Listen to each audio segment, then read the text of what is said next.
breaking news and trending talk with Mike and McCarty. Mornings on 101.7 FM and 710 KEEL.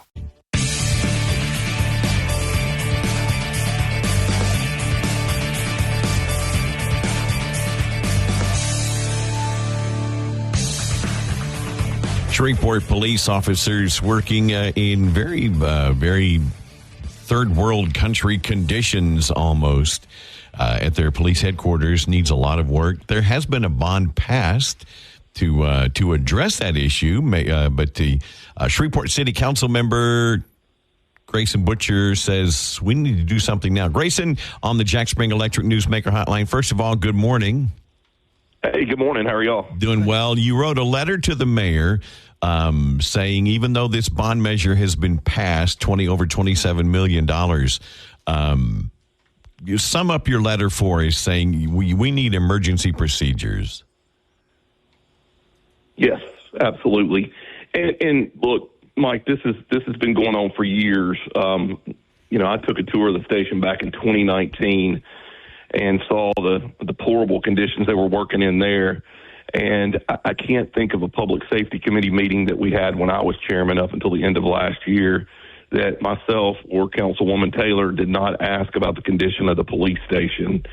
Along with that, we've asked on numerous occasions to move at least like the detectives. That was one area that was in bad shape. The patrol desk was in bad shape, to move them out and find someplace else to put them. So this is not anything new, but over the last week, my emails have been full. My Facebook has been full from people that are just really, really concerned and well justified. And, every time we ask the question, when are we going to move? We're doing this, or we're waiting for this piece, or we're waiting for this piece. So I just felt like putting it more in a formal letter and getting it out there and letting people know, look, we're doing everything we can do, but the council is a little bit limited on our powers. We can't up and move the police department. That's up to the mayor and to the police chief. So I just felt like a formal letter was the way. Just put it out there, let them know that we're ready to get this done. And your letter was signed by 3 council members, including yourself. And before anybody this is a nonpartisan issue because Tabitha Taylor signed this, as did James Green.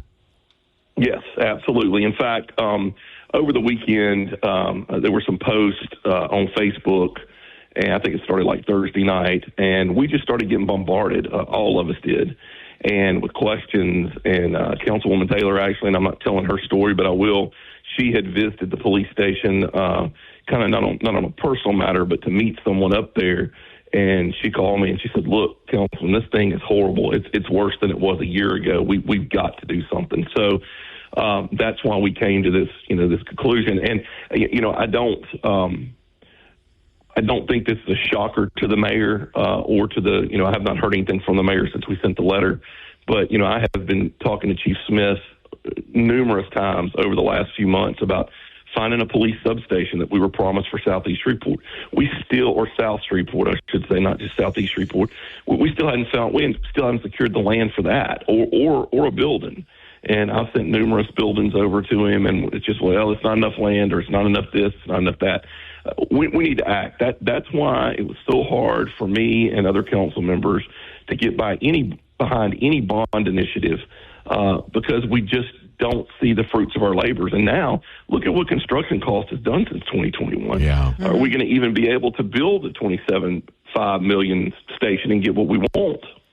Now, you're asking for an emergency declaration to be declared, and these folks moved into other buildings ASAP. Do we have spots to move them? What do we have available, and how soon could this happen? Aaron, have you been downtown lately? Yeah. Yeah, there's a lot of space. If it hasn't been bought by 50 Cent. So you just want to lease some space if you have to? Absolutely. That's what I've been saying for the last 4 years. You follow our meetings. You follow our public safety meetings. I've said that over and over again. Let's lease some space. Have you been in the Chase building lately? It's 95% vacant. Now, is that the perfect location for the police station? Absolutely not. But could you move the detectives there? Could you move other ABO there? Could you move other things? Mm-hmm. And one of the things that Chief Smith told me in a public safety meeting, well, we don't want to put them downtown because we have criminals coming in going, well, the courthouse is downtown. I don't think that's a valid. I mean, every person that goes to court goes to the courthouse. So we've got to start looking outside the box. And I mean, I don't quite understand why we're at this point now. But yes, there are places to move them. There may be. Look, the city of Shreveport has more real estate than Donald Trump does. So I mean, there's got to be some place we can move them. Well, there was discussion at one point about going into the Sears location at St. Vincent Mall. That kind of fell through. LSU Health took the initiative on that.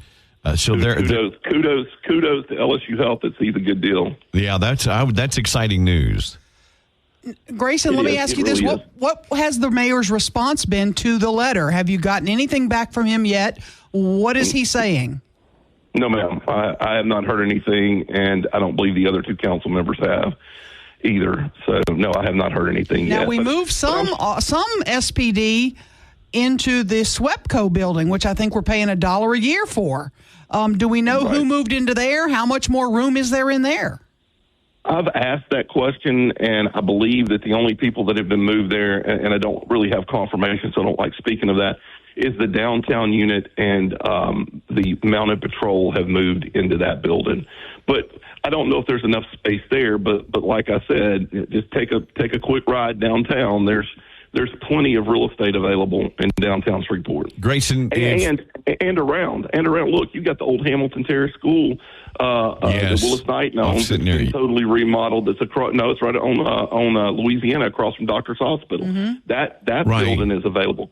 And there's a school over off of Southern Avenue, Barrett Elementary, that's available that we can make a deal with the school board for. It's not perfect. It's not where we want our officers to end up, but it's a heck of a lot better than a decaying, molding building. But if you're talking about leasing another space, where is that funding coming from? Well, unfortunately, I believe that it would have to come from our general fund. But at this point, I mean, we've got to do something. We've promised we would find the funding. It's not something that we would like to do. Trust me, it's not. But I mean, I don't like that we're having to redo Station 20 because of mold out on Flournoy Lucas Road. But we are. I mean, that's just the price to do. I mean, when you have to put a new roof on your house, you don't like doing it, but you have to do it, right?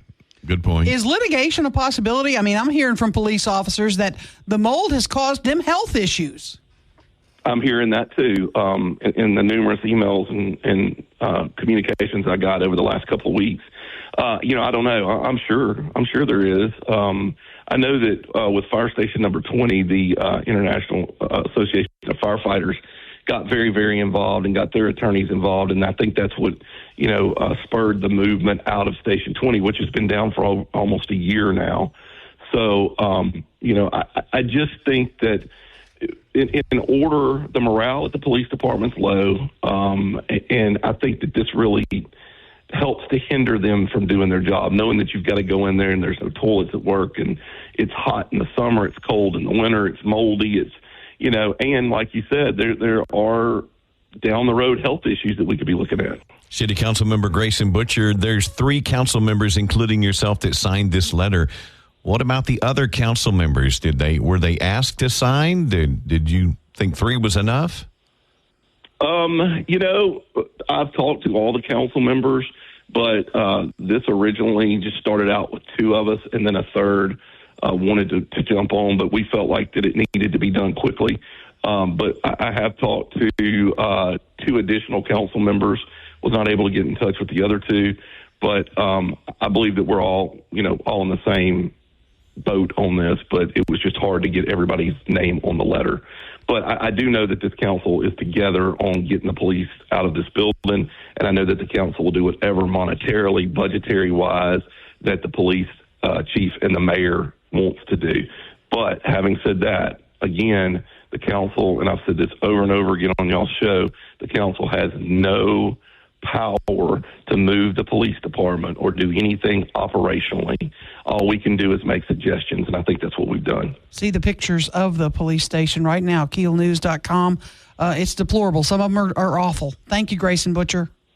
Hey, y'all have a good morning, and hopefully we can get something done on this. You bet. Thank you. Keep us posted. Thank you. 101.7 FM, 710 KEEL, Mike and McCarty. Back with McCarty on 101.7 FM and 710 KEEL.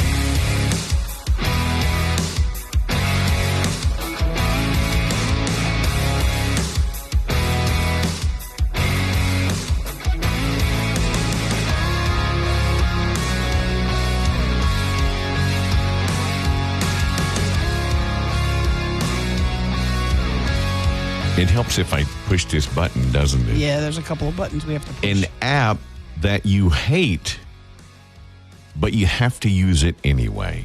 Yeah. I know you have to use On your Facebook. phone. You have to use Facebook for work. Yeah, that would be mine. But you hate it.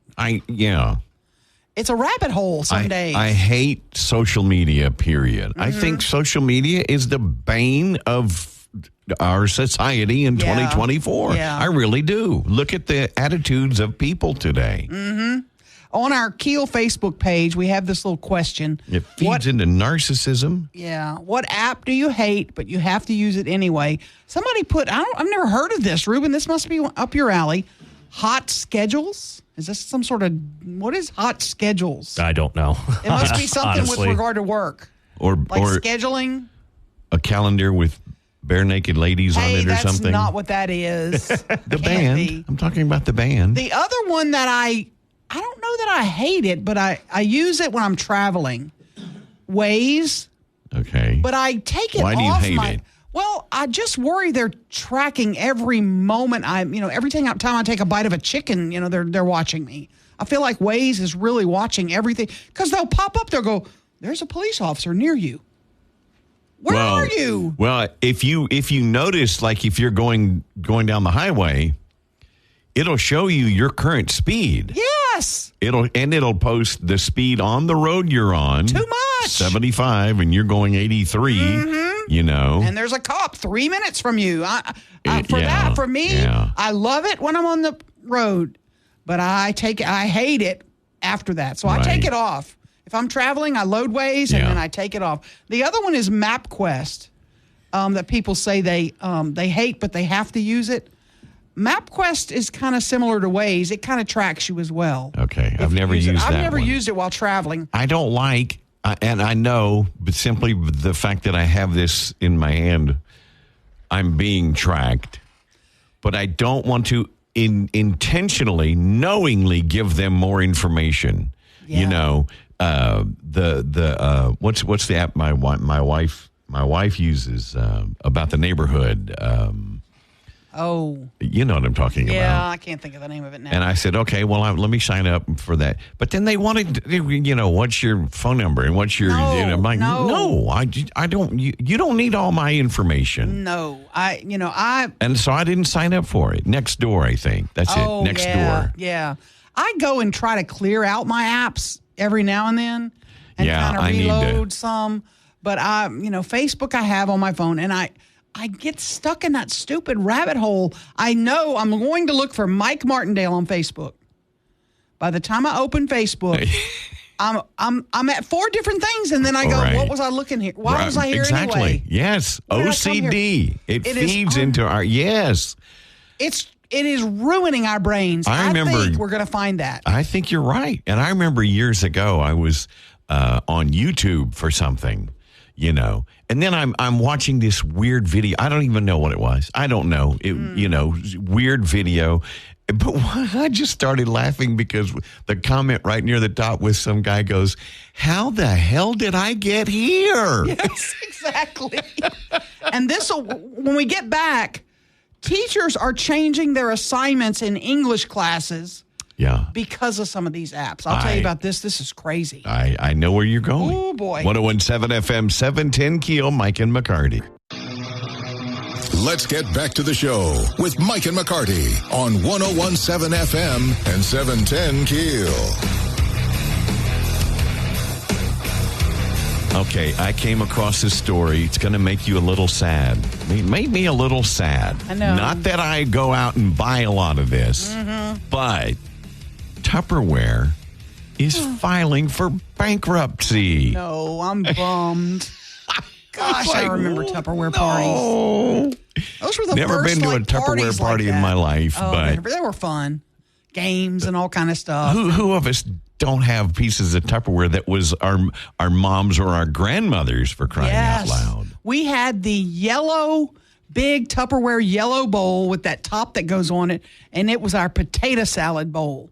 And if I were to tell you that when my mother passed, did we fight about stuff? Not really, except that damn Tupperware bowl. We all wanted it.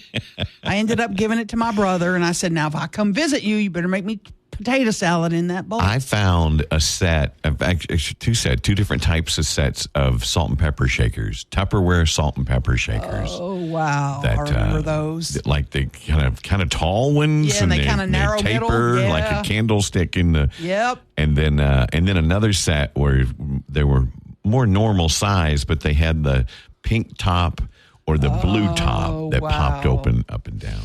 And I ordered those because we had a set of those, the smaller ones, when we first got married. Yeah. So 40 years later, I don't know. I know that sounds stupid, but I got a set of those like for our anniversary one year. And I know, because being in a family of 8, I know my mother went to buy Tupperware. It was expensive back then.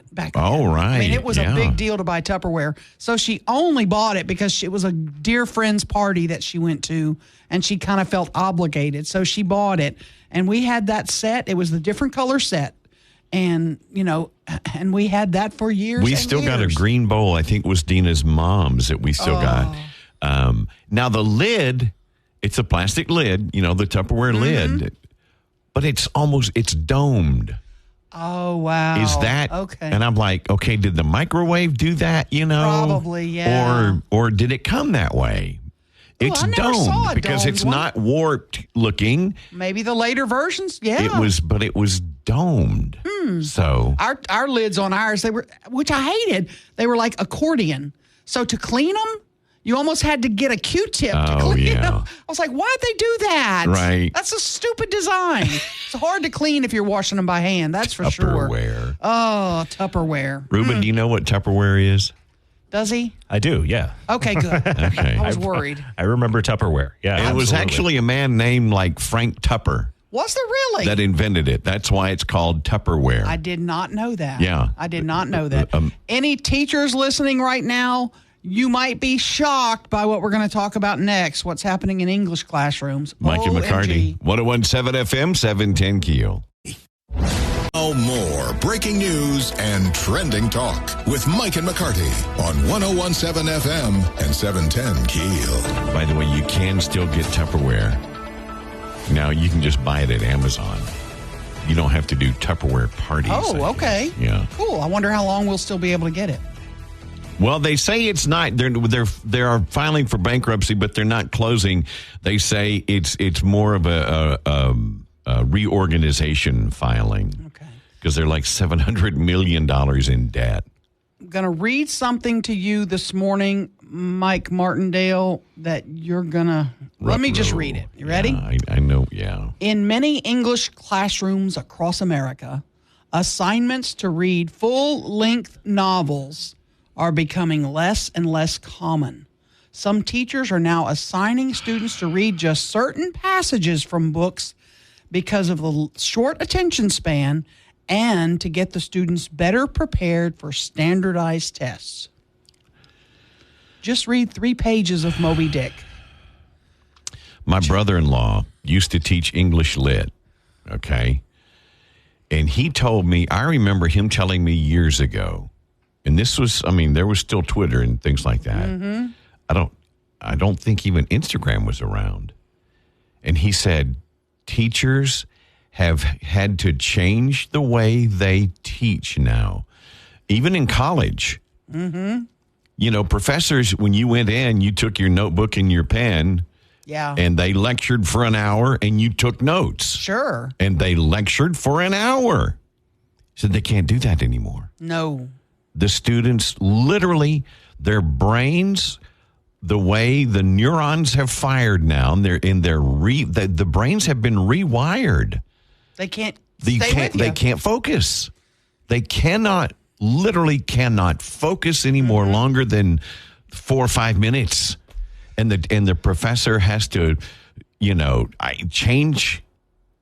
You can't. It just blows my mind. What do you do, serve cookies? Okay, cookie break. It blows then my we'll get mind. Back. Let's go to our safe space. What's going on? And what's going on is Twitter and TikTok, 28-second videos or whatever. And video games that are instantly you won the video game, or you killed the bad guy. I don't know. But we know standardized test in the English portions, they give you a paragraph. Read this paragraph, and then you got to answer questions about it. So now they're assigning paragraphs. Read sections of a book, and then we're going to learn about that section. For you, I read, and I told you about reading Old Yeller when I was a kid. I mean, I read voraciously growing up. Couldn't get enough. I mean, and then even as a young adult, I love to read. And then I noticed I wouldn't be able to finish a novel. I wouldn't be able to finish. Man. I just kind of get bored or disinterested. And I said, you know what? The heck with this. This is ridiculous. You got to retrain your brain. Yes. You've got to get away from those reels on Instagram, that are hilarious, but you've taken 2 hours out of your life before you know it on 24-second videos or whatever they are. And go back to and now I'm back to being able to Lonesome Dove and Hunt for Red October and Clear and Present Danger and which can bring such Jason joy Bourne. and happiness. Absolutely. I mean, you can get away to wherever you want to go in a book. You can read about history. I mean, I'm loving reading about World War II. Oh, yes. It is just fascinating. I've got the biographies on Theodore Roosevelt. Oh. Fascinating, man. It's such great stuff. But if you can't focus longer than 12 minutes, you'll never know. Yes. You won't get beyond, just the introductions of books. Right. And are we really headed in the direction of no reading lists? And now we're even fostering that even more by not requiring them to read books. Oh, my God. I know there are English teachers out there listening. You're on the way to school today, and you're going, seriously? Is this really happening? Don't let it happen in your classroom. Right, yeah. Please don't let it. Keep assigning full books. It's one of those things. God, it's so sad. Okay, the bowl with the domed lid. Yeah. Message on Deb says the domed lid is for storing salad. So it did come that way. Cool. Yeah. Good to know. Tupperware. I forgot what we were talking about. 101.7 FM, 710 KEEL. Chief Wayne Smith and Mayor Tom Arsenault next hour. Big stories of the day with Mike and McCarty on 101.7 FM and 710 KEEL.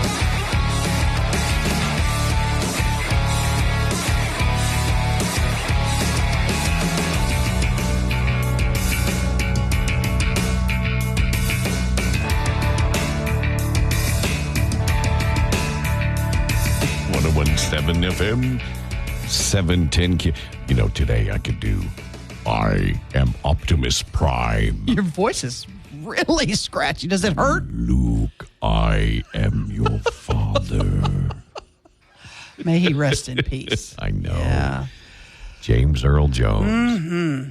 And who was the voice of Optimus Prime? Who was that? I can see his face, but I don't remember his name. Somebody will let us know. Yeah, let us know. But that's and this is, what is this, Wednesday? Mm-hmm. So if I do one day of screaming, okay, say on a Saturday. You're still not recovered by Wednesday. Then I can do some really cool voiceovers for the next 4 or 5 days. Okay. Yeah, because it's really The deep. Trail of Terror this weekend. There's going to be lawyer ads. If you screamed at a Saints-Cowboys game back in 2024, we would like you to call this number, 1-800, I'm a lawyer. I don't know. National Night Out parties, by the way. If you want your street closed, I think the deadline to get that approved is tomorrow for some agencies. So follow up on that. If you want your streets blocked off, You need to get your party signed up for your neighborhood, and those are so fun. We tried that one year, and we put up barriers at the end of each of our block. Now, it's a very long block. Right. And people were like, because we set up barbecue grills and stuff, Sure. and we had tables and things, and people were going around the barriers, moving them, and they go 60 down our street anyway. Right. I've watched people pass other people in the school zone during school hours. Yes. So craziness. We don't even try to block ours off now. National Night Out's a fun thing. It is a lot of fun. I encourage watching people to do that if you've not done it. Yes. Set up something in your block. Absolutely. Because we don't know, and I say we, as a general rule in our society in 2024, we don't know the people that live 2 doors down from us. No, we don't. As a general rule. Now, fortunately, in our block, we've got great neighbors. Yeah. And I mean, 5 or 6 houses down on both sides of the street, we know people, and we know you check on kind each of other. their routines. Sure. And we know, yeah. If something deviates, you check, go call. That's a good thing. Yeah. That's all. We need to get back to that. We need to get back to more of those days Absolutely. when neighbors cared about neighbors and we checked on each other and you had a key to your neighbor's house in case there was an emergency. You know, who does that anymore? Right. That doesn't happen anymore. No, we don't share keys. You say that, and I'm like, no, I'm not sharing Nobody's keys. got your key? No, Yeah. nobody's got the key. Okay. First of all, our dog will chew your face off if you try to come into my house. Yeah, Bo's not letting anybody in my house either. And I'm not saying that to be silly. We got her from the pound. She was already an adult, and habits were set. Yes, and I get it. I just work with her the best I can. Well, if we want to fight crime, really say we want to fight crime, getting to know the neighbors is one thing you can do. When you say, what can I do? Sure. Getting to know your neighbors, a National Night Out is a good start. So get signed up. Even if it's you and your next door neighbor. That's enough.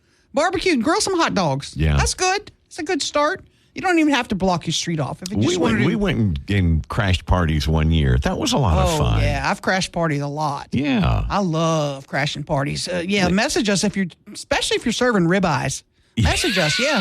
Love to crash that party. You can cut them up, steak bites, and we'll yeah. Absolutely. When is National Night Out? October 20th, I want to think. 21st? 21st. October 1st. Well, you can say. It's all right.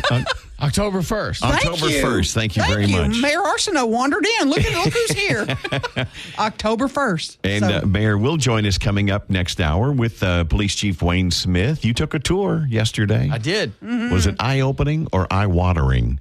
It was eye-opening. All right. Good. I had a good time. Mm-hmm. Well, that's coming up after the news, top of the hour. Mike and McCarty, 1017 FM, 710keel.com. I see.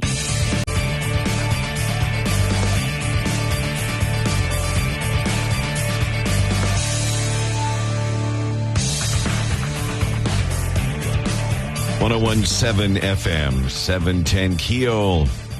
Mike and McCarty. In studio, Shreveport Mayor Tom Arsenault, Shreveport Police Chief Wayne Smith.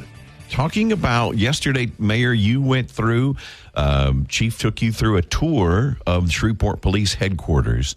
And one thing you said a moment ago that when we were off mic, you said there's no mold in the headquarters. Is that correct? In January 22, because of allegations of mold, the city engaged somebody to examine the facility, and they determined there was no mold. There's some mildew. There's some moisture. Yeah. Moisture issue. The big difference between black mold and mildew. But one of those pictures, it looks like black mold on that AC vent. That's but it's just mildew on there. It is mildew, and in fact, which is still pretty disgusting. That particular one was fixed about an hour after it was reported.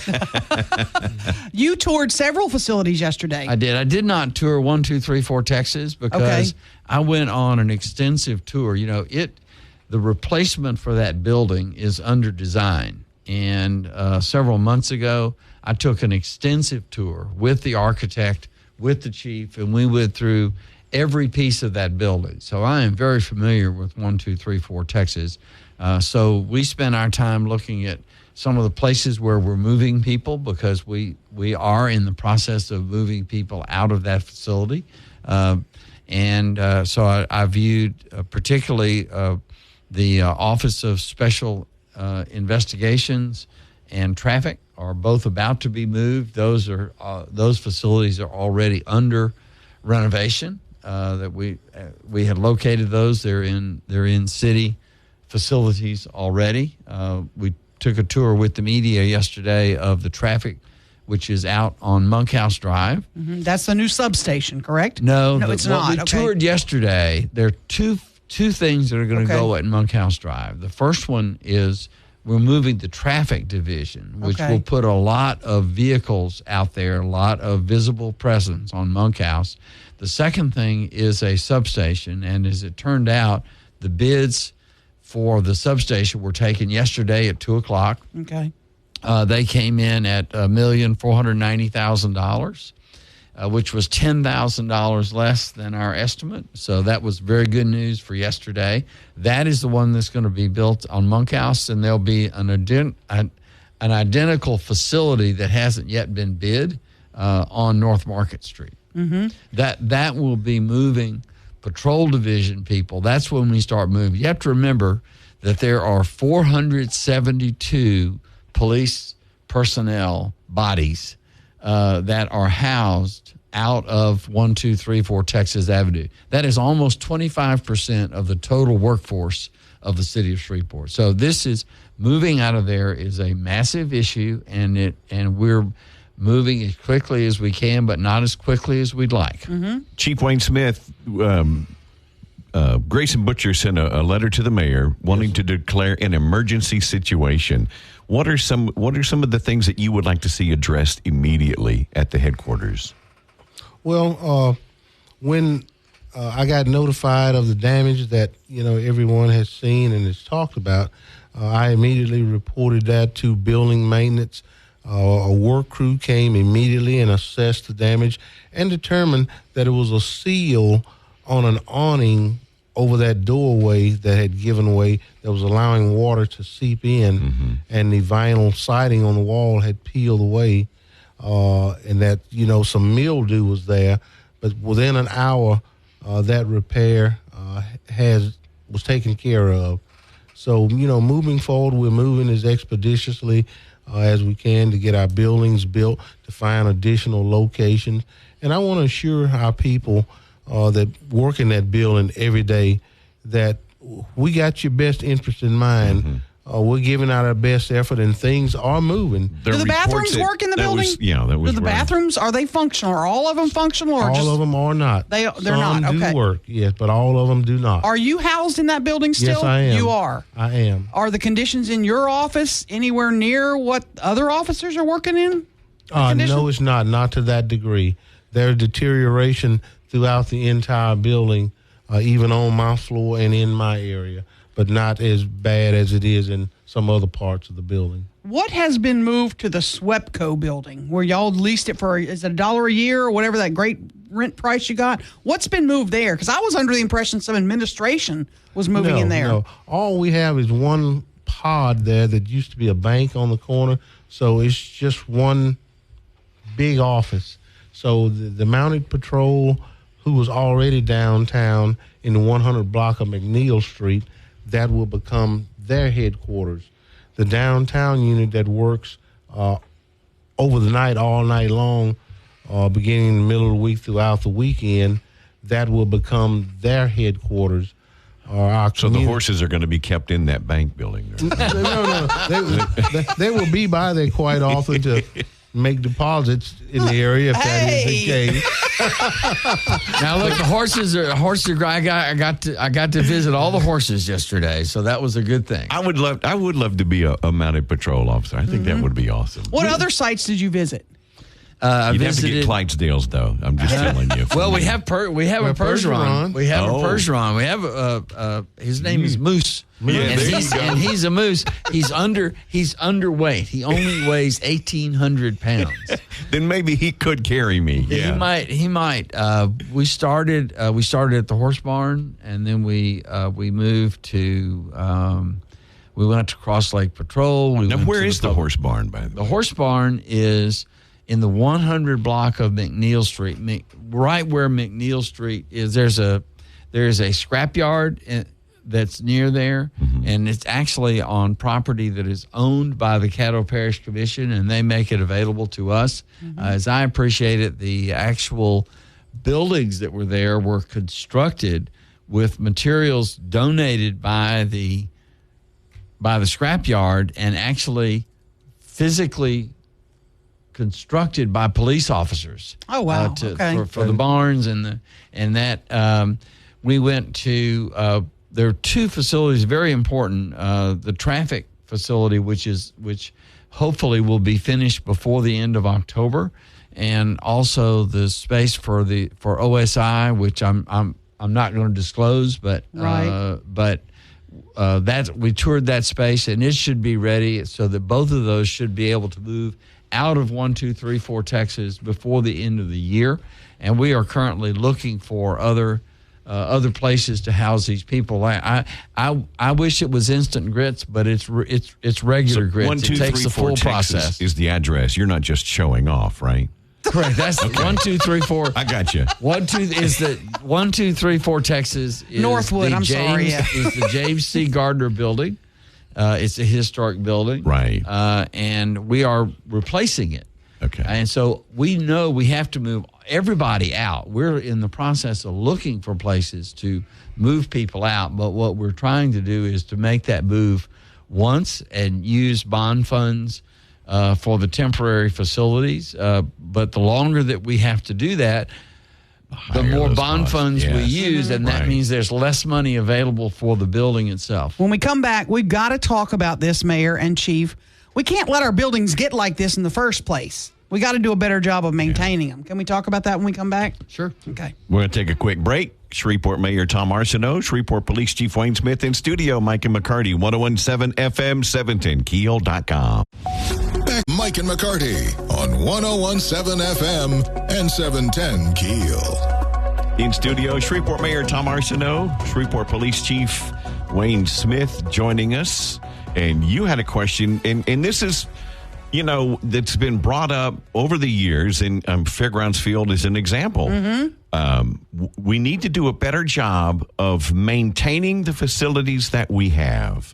When we do the new facility, we need to make sure that we allocate enough funding for maintenance over the years. And I'm sure that's part of the planning, Mayor. Well, it is. We're going to build a new administration building. It'll be on the site of the old administration building. In fact, there'll be some restoration of the facade so that sweeping stairway and all that will be preserved. But most of what we know is that building will be demolished and new construction. The thing to remember, I want to make this clear: we do not. We recognize that there are police officers that are there, that are housed there, that are working in conditions that we consider to be unacceptable. We're working as fast as we can to move those officers to other locations, but it simply is not as easy or as simple as one would think, and we're working on those things. So we really appreciate the officers and their patience and tolerance for working under less than optimal conditions and in some cases under poor conditions. Chief, we're doing what we can to do something about it. But when you know something better is coming, it helps. Chief, do we have heating, air conditioning? How are those systems in that building? Because I hear complaints about, it was hot all summer and now we're worried about winter. Is there going to be heat that's going to take care of the officers? We do have both, but certainly it is probably not as good either way that it should be or needs to be. But we do have both. Is it repairable? I mean, are we to the point where the HVAC can be repaired, or is it kind of you're just putting Band-Aids on it at this point? We share a common central plant with City Court. But, air circulating generally is the biggest issue, not necessarily what you're getting into the building, is how you get it throughout the building. And public buildings does what they can to make that happen. Mayor, the letter you got from the 3 council members this week, did you know it was coming? Did they give you a heads up? Nope. And how surprised were you? And are you planning to try to declare an emergency? I doubt seriously that I'll declare an emergency because there is not anything that declaring an emergency would give us as a tool that will help us address these problems any quicker. I respect the council members for bringing the issue more clearly to our attention. I understand their frustration. I share their frustration. But what we have to do is to move as methodically as we can to solve the problem, and we cannot solve the problem instantly. Chief, and I was thinking driving in, and I mentioned it to the mayor, but it's a better question for you, to move those folks out of that building, and I'm just thinking detectives. Interview rooms alone have to have cameras, that double mirror thing y'all can watch. The whole IT stuff you'd have. We would spend a fortune to relocate, would we not? That is correct. And as we have looked at some places before, you got to really, really consider the work that we do. Some of the clientele, a large part of it that investigators would be bringing in, may not necessarily be the type of clientele that you would want to be around or want in your building. Mm-hmm. Also housed in our building. And you're talking about detectives, right? Yes. Just to give an example. Just to give an example, you probably would not realize how many sex offenders there are that comes to the police station to register on a weekly basis. Mm-hmm. And as I would talk more and more about the situation that people find themselves in, it will probably be frightening to you. And that's a good point. You may not necessarily that's a good point. Want all that in a general office building where other ladies are working or whatever. Yeah, that's a good point. That's exactly. We're bringing in people that we are arresting, people that have committed offenses. Mm-hmm. The ABO office is located in our building, where anyone that serves, deals with alcohol, dances in a nightclub, just an array of stuff. Mm-hmm. There's a lot of public traffic that comes to our building that may not just be the fit for everywhere. One last thing, Mayor, if you put your lawyer hat on for just a minute, I've gotten texts and messages from officers who work in the building who claim they're having health issues as a result of the building. Are there concerns from you as a lawyer that we could be looking at, legal problems if we ultimately have a doctor say, hey, you've got sinus problems, and we pin it back to this building and the unhealthy circulation or whatever it is in that building? Are you worried about that at all? I'll leave those to my very able city attorney, Marcus Edwards. He doesn't want to put his lawyer hat on today, does he? I like being the client.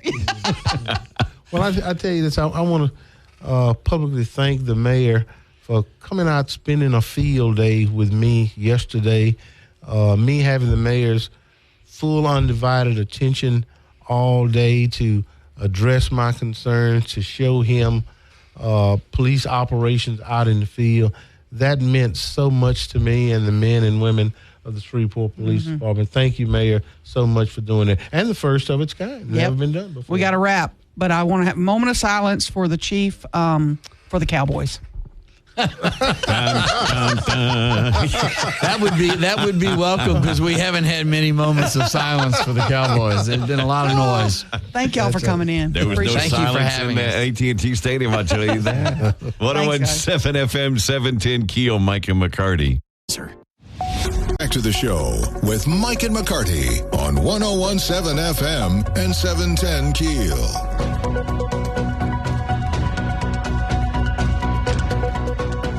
Got a fun event coming up September 21st. It's the CASA 5K, 10K, and Fun Run, the Superhero Run.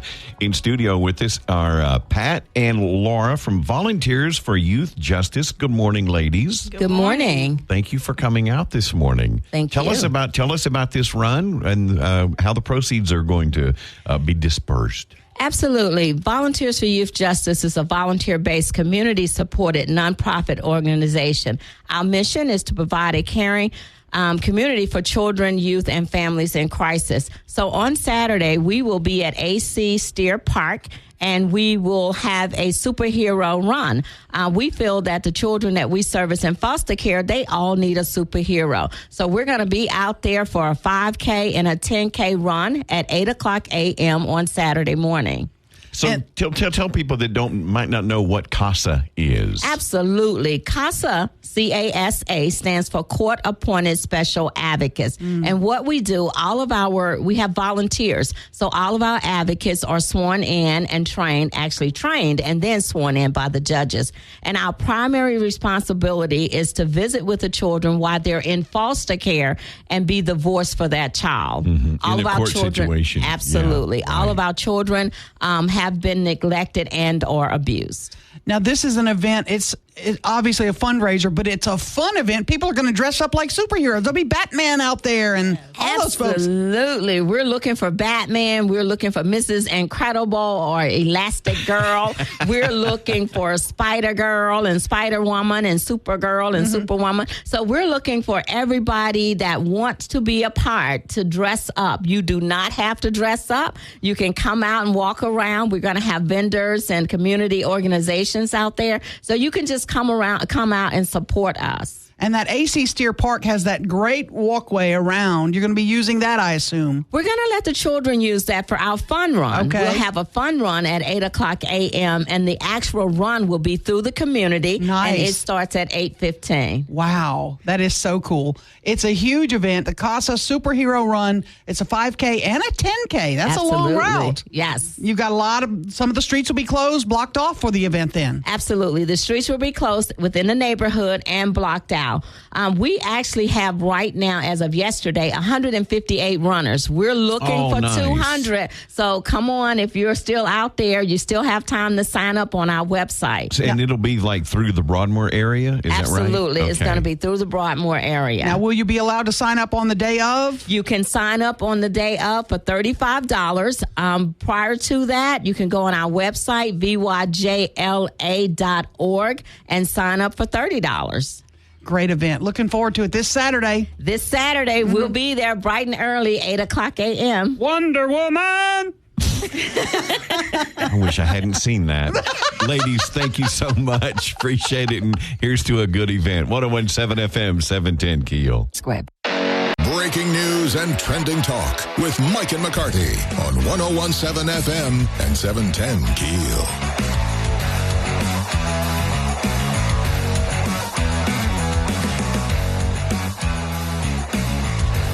Got a story on KEELnews.com or 710KEEL.com about teacher salaries across the state. Some of it's stunning. It kind of is stunning. And when you look at that, of course, now, different areas have different needs, different costs of living. Yep. But some of these salaries, Aaron. Look at Orleans Parish. Scroll to the third one on the list. Hold, please. I'm shocked by that. Hold on. Now, I know it's low 30s. 38,000. Okay, high 30s. I know the state has taken over most of the New Orleans schools, but so maybe this is just there's only one school left that the parish runs, perhaps. I don't know, but the lowest paid in the state is East Carroll Parish, just under $35,000 a year. How are we still paying teachers $35,000 a year in some parishes? I mean, there's only a couple of them, but I was shocked by that. I'm really stunned. The national average teacher salary, national average, is $69,000. Okay? The average in Louisiana is $54,000. So we're well below. We're number 46 in the country. I thought we were closer than that. No, we're 46 in the country. Our starting pay for teachers is number 19. Our starting pay is $45,000. Texas teachers make $60,000, which puts them at 30th in the nation. But here's the good part about it. When I went and examined the numbers, you go and look. Northwest Louisiana is kicking butt.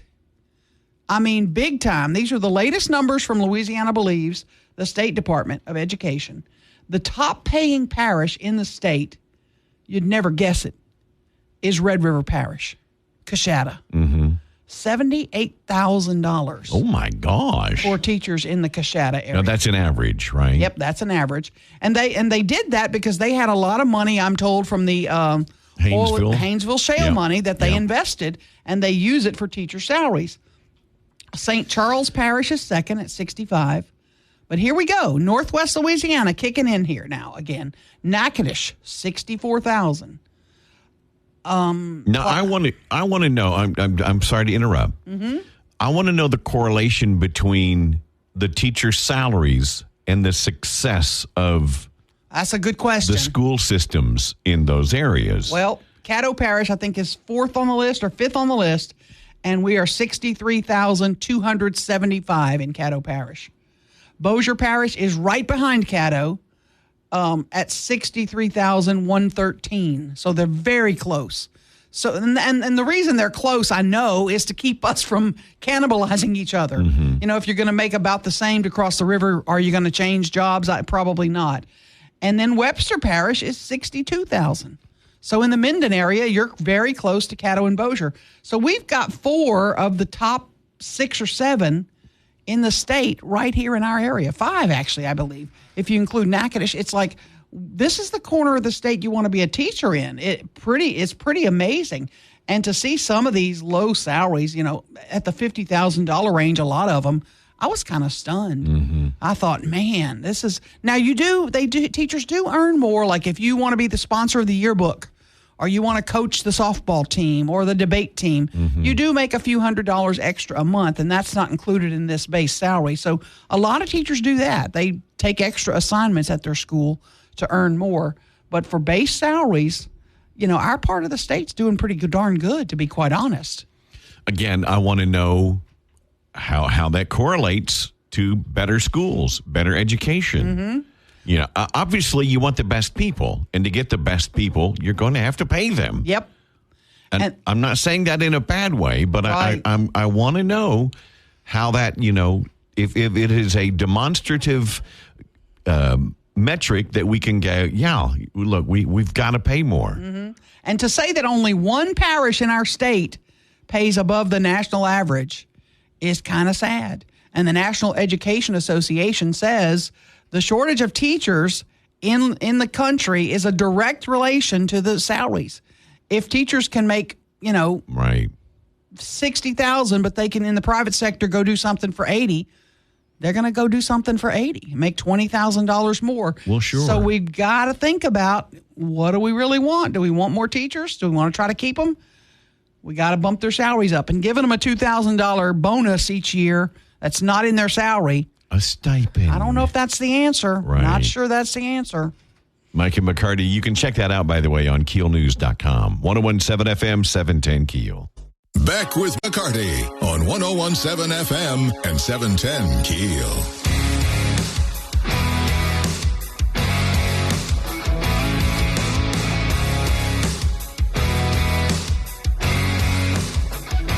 Okay, I got a question.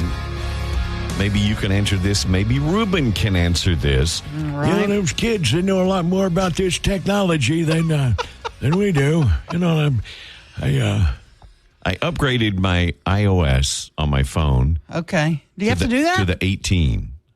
I say, yeah, I try to keep mine updated. Some people don't. I mean, some people wait and so bad. I try to keep mine updated. But they push for me to set up, Ruben, Siri. Finish setting up your iPhone. Oh, yeah. I don't want Siri listening to everything I say. Yeah. So I don't set it up. I don't use Siri. I don't set it up. Why does Apple push so hard to set up Siri? So they can listen to everything you're saying. Well, they're doing that anyway. I'm under no illusions. Oh, they want to be even closer to you, Mike. I mean, I don't use Siri. So it's like I have a notification, you know, the little red dot that won't go away because I haven't set up Siri. All of my answers are going to be conspiracy theory stuff. So, I don't disagree with you. I think Siri is more set up to filter your thoughts and spoken words to advertisers. I think that's why. Right. And then the advertisers pay iPhone through Siri and so on and so forth. I don't know if you were looking for a real answer, but I think that's the real answer. No, I mean, that makes that sense. is, yeah. So, anyway, I just... There's too much on those phones that... I mean, if I play a solitaire game on my phone and it happens to have an ad on it... Oh, see, I pay the 99 cents and just get the ads out of it. The ads don't bother me. They really don't. They do Well, what they bother me for is the content of the ads I now see. Because I now get everything you can imagine for anybody of my age. Right, Let's just put it that way. Sure. I'm not getting hot clothes that girls might wear.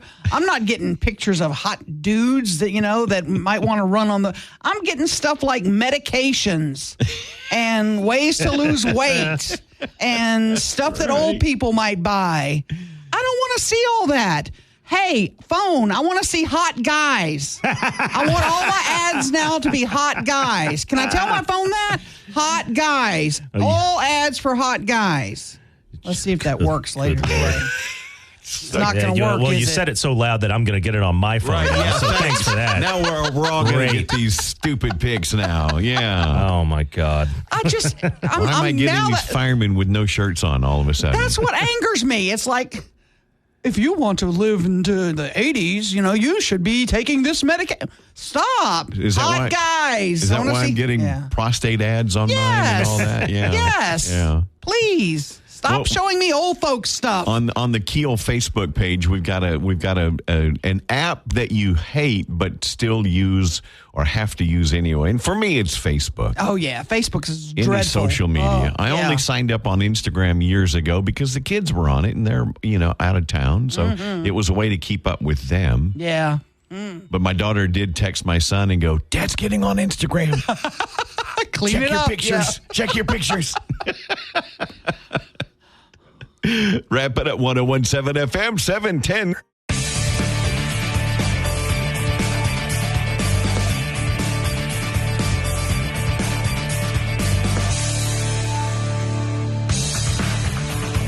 FM 710 KEEL. Micah McCarty in studio with Louisiana Secretary of State Nancy Landry joining us. First of all, good morning. Good morning. Thank you for having me today. Thank you for driving up just to visit with us.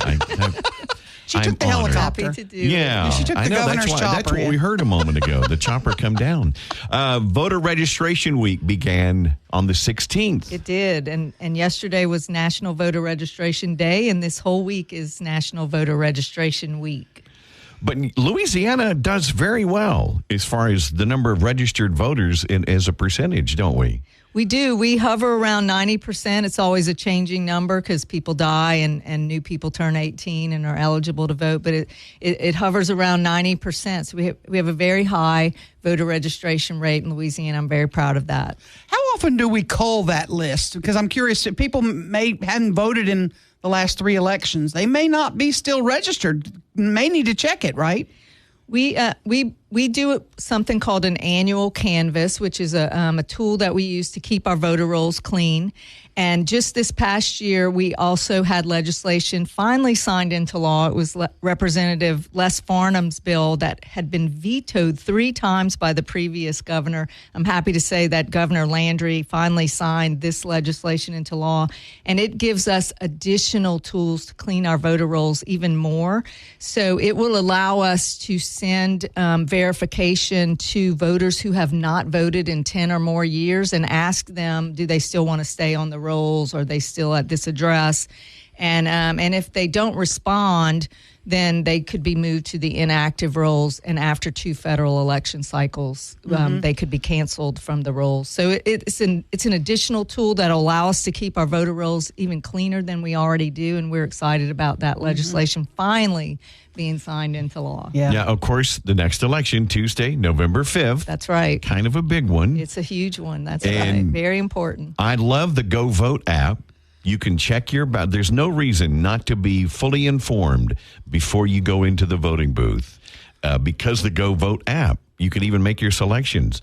But Now, well, I just it's an award-winning app, and we encourage everyone to go and download the Go Vote app. It's GEAUX Vote, and it tells you where, when, and how to vote, and also gives you your sample ballot, allows you to make selections on there.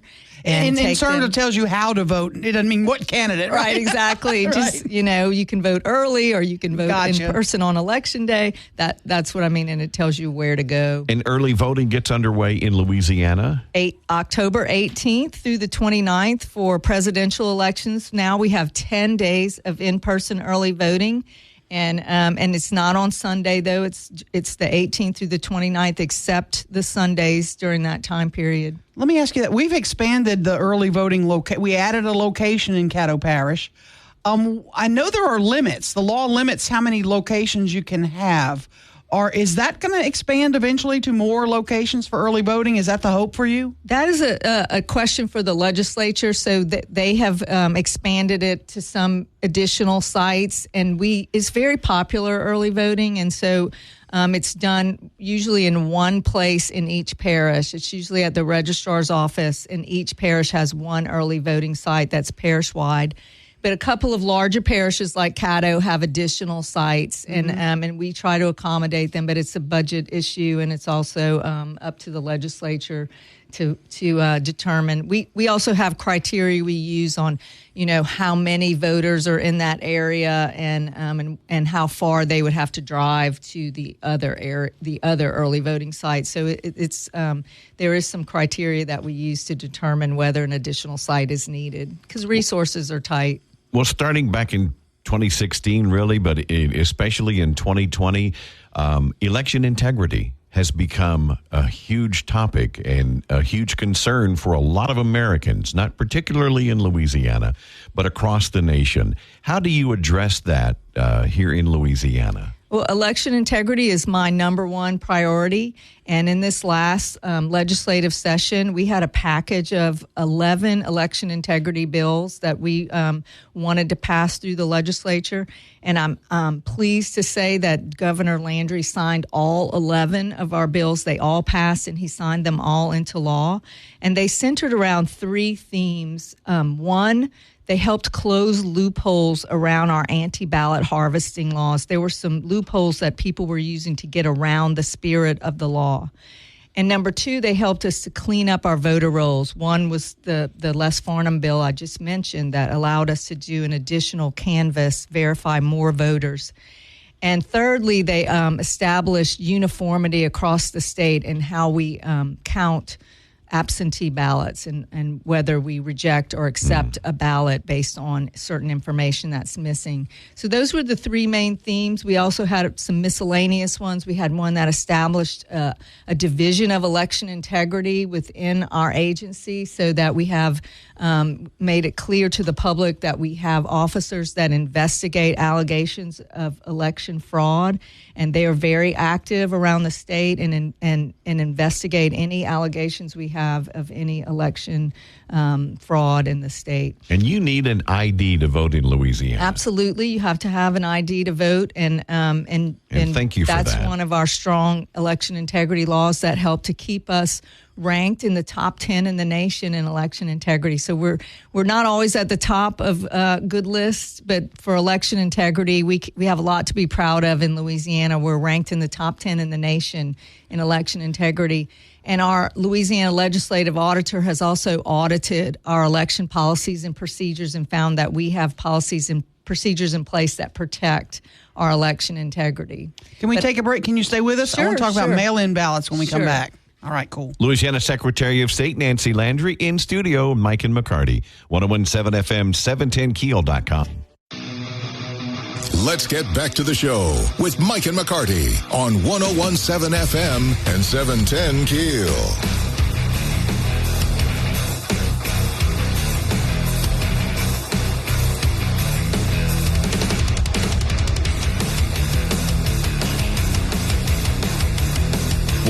FM, 710 KEEL in studio. Secretary of State Nancy Landry joining us. I wanted to talk to you about mail-in ballots because back in the day, you absentee voted, and you kind of had to have an excuse. You had to have a doctor's appointment. You had to be going to be out of town. as some people understand it, anybody can mail in vote, or no? That's not true in Louisiana, is it? That's not in Louisiana. You have to have an excuse to absentee vote, and there are 13 excuses. Okay. But you have to have an excuse. We don't have no excuse absentee balloting. And some of the excuses that we allow are you have 65 or over, if you're age 65 or over. If you're going to be absent during early voting and election day, you're going to be out of the state or out of the parish on those. If you're working offshore, if you're in the nursing home, if you're a military or overseas voter, if you're at a higher education institution at another state or parish, there are other things like involuntary commitment, clergy. But you have to you have to sign an affidavit pledging that this is the reason why you need a mail-in ballot. Right. You have to be a registered voter to request an absentee ballot. We match that and document that you requested it. It's then sent to your address, and then it's documented that you have an absentee ballot sent to you. And then when it comes back in, we match it to the voter, and the voter has to put their signature. They have to put some identifying information like the mother's maiden name, and they have to have a witness signature on it as well. And y'all have cleaned up on counting those mail-in ballots, that they all have to have all that information. It's all going to be done uniform across the state now. That's right. To get that ballot counted. That's right. There was new legislation. It was Senator Heather Cloud's bill. It had also been vetoed and passed by the legislature and vetoed in the past. And Governor Landry signed this one into law now, too, that would allow now mandates that each parish has to use the same criteria. If the mother's maiden name is missing, they have to reject it. If a signature is missing, they have to reject it. And so that will, prevent disparities in different parishes doing different things. So the same votes that are counted in Caddo will be counted in Cameron Parish. Okay. It'll be uniform across the state. There were some discrepancies in some calls in previous elections nationwide. Again, poll watchers were being denied access into certain precincts and things like that. That doesn't go on here in Louisiana, does it? Here we have poll watchers who are candidate poll watchers, and most recently the legislature just passed a bill to allow party poll watchers. And so, in very rare instances, we have. Especially at early voting sites, they're very, very small in a registrar of voters office. But the law actually has a procedure for rotating them in and out, so that you're not keeping one party out or the other. They're rotated in and out based on space. So how does that work? I mean, what is a poll watcher? What are they watching for? What are they looking out for? They're just watching the process, just to let everyone know that eyes are on them and to make sure that nothing is going on that that shouldn't be happening. And we always encourage people, if they want to learn more about elections, to work as an elections commissioner, because we need these elections commissioners to put on elections. We need thousands of them across the state. It's a great way to make a little bit of money right before Christmas for Christmas shopping. And your clerks of court are the ones who hire the elections commissioner. So we encourage everyone to contact their local clerk of court and work as a commissioner in the elections. And that way you get an up close and personal look at how elections are run. It'll give you a sense of confidence in the, our voter ID laws and how much security surrounds the whole process. And it's a great way, like I said, to give back to your community and make a little bit of money before Christmas. What is your expectations for voter turnout for this presidential election? Usually it's huge. But we still hear people say, Louisiana doesn't matter. We're not one of the states that matters. But we're still going to have a huge turnout, right? We are. Our presidential election is always our highest turnout election.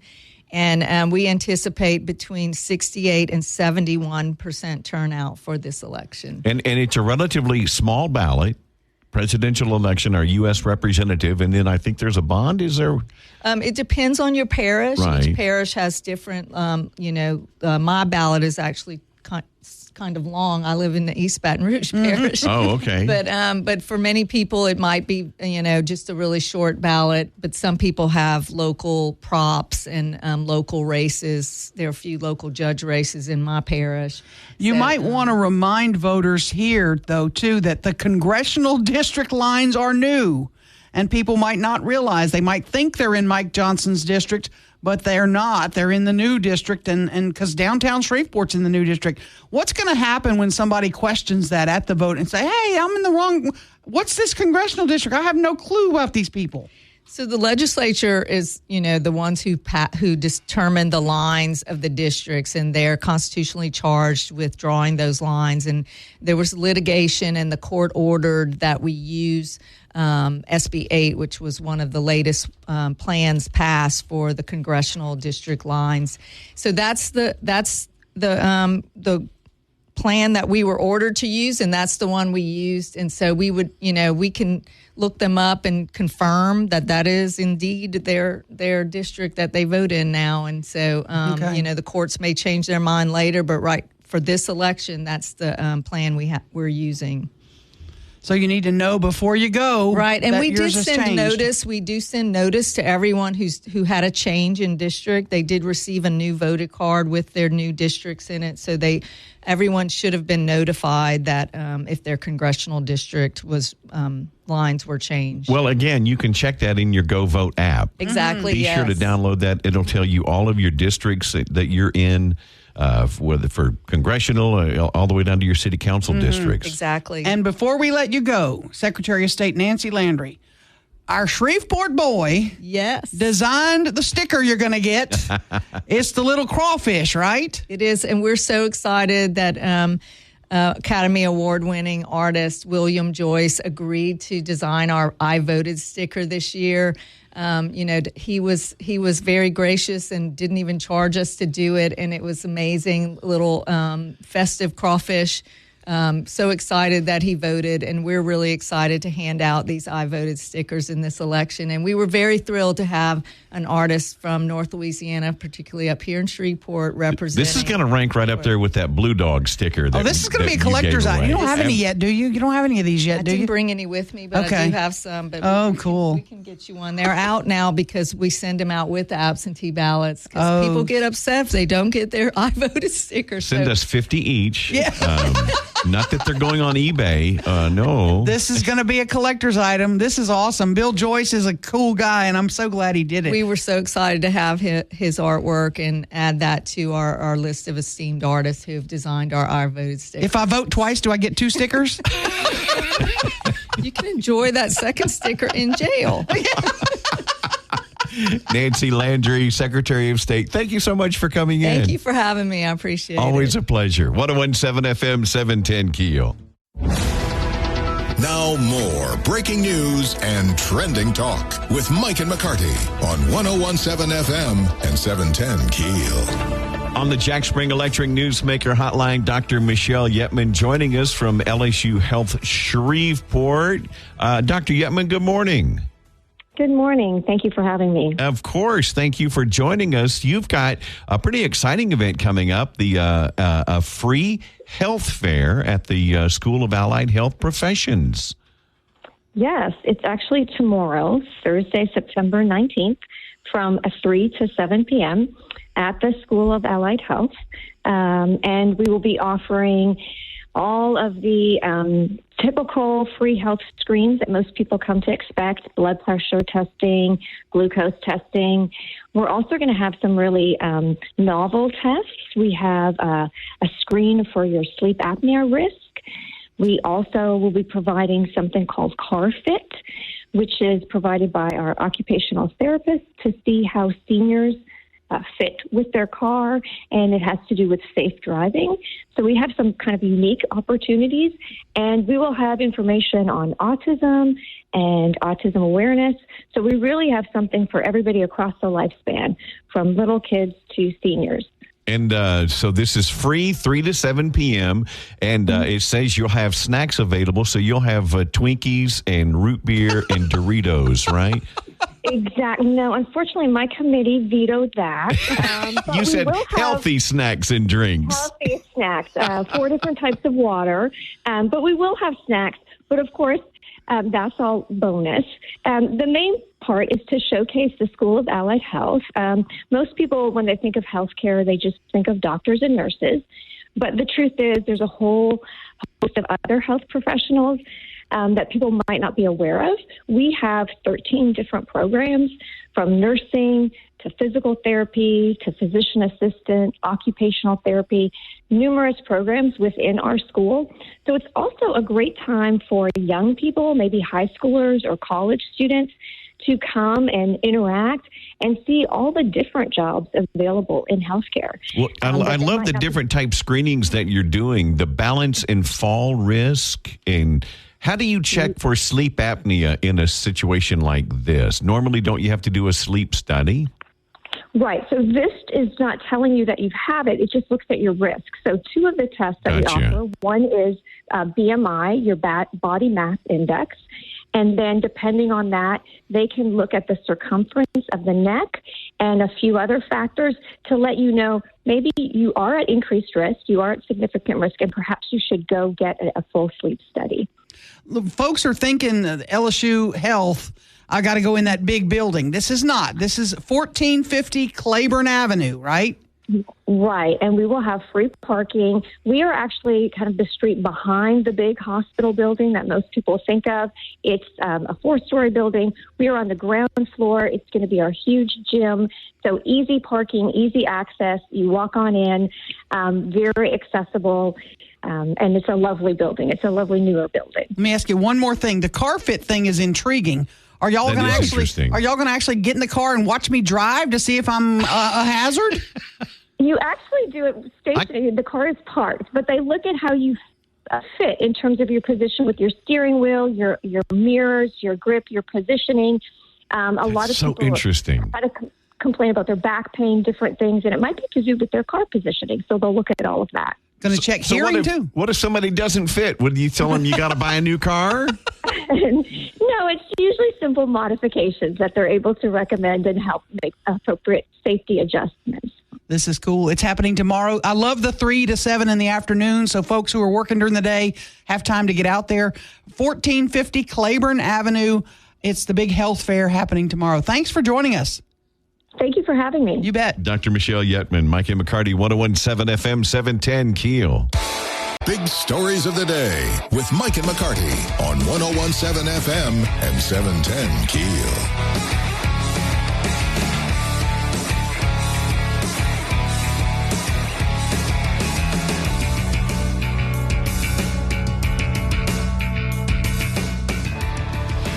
Okay, last concert that you've been to. I'm just curious.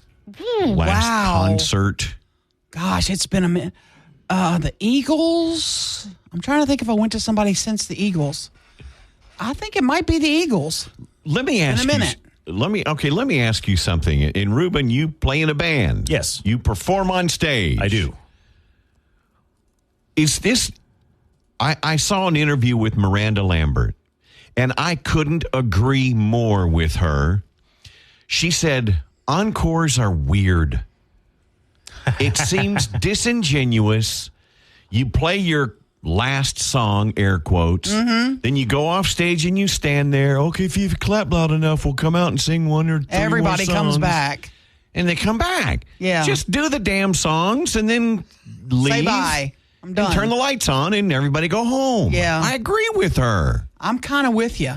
Don't save one of your biggest songs just for play the wait. damn songs and we can all go home. Yeah. I don't get encores. Well, Possum, Where Art Thou has never been asked to do an encore. So you don't have Somehow that doesn't surprise me. Because you lay all your greatest hits out right there in the show. Yes. Leave it all on the stage. That's right. She's got a point. Right. Why do we have to go weird. through this lighter thing and clapping and stomping and Let's shut up. Let's see who's the drunkest in the room. Yeah. It's just, I love that it just seems rather disingenuous. That's true. You finish your show, then you go stand in the wings and wait for the applause. Okay. No. That's interesting. Play your songs in the concert, and then, like she says, she goes, I told my sound guy, I think it's Todd, she goes, Todd, when I'm finished, start that house music. Roll that beautiful bean footage. It lights her up. Yes, and we're people out of know. here. Everybody go. Right. Because there are some that'll leave before the encore. They're like, I've heard what I wanted to hear, right? And now I'll leave. I don't have to wait for the encore. I want to get out here before traffic.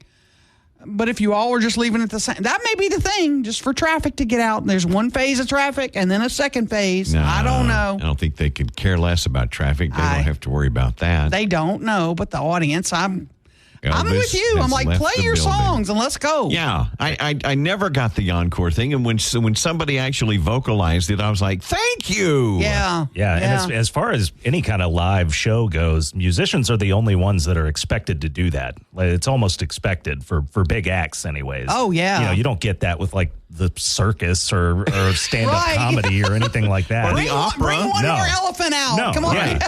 The symphony, they close, and it's like they're not all coming back out. Let's play another song. I think you're what theater production are you doing? Murder on the Orient Express. I think the crowd should stand and clap and make y'all come out and do another act. Now we're going to do another show. Hey. Do another scene before we leave. We're going to do a monologue now. Yeah, I like that. It just made so much sense to me. Yeah. I thought, thank you. You're exactly right. That's true. That's a good point. I don't think she's going to win that one, but, who knows? Well, I doubt encores are going anyplace. No. But don't expect one at a Miranda Lambert concert. And I salute her for it. Yeah, that's interesting. I didn't hear that. That's cool. I thought that was kind of interesting. Go Miranda. Let's go back to Lindale, right? Yeah, exactly. Both big billboards when you're coming through, home of Miranda Lambert. Sure is. Pink I forgot about that. Sure is. Mike and McCarty, 101.7 FM, 710 KEEL. Of Mike and McCarty on 101.7 FM and 710 KEEL.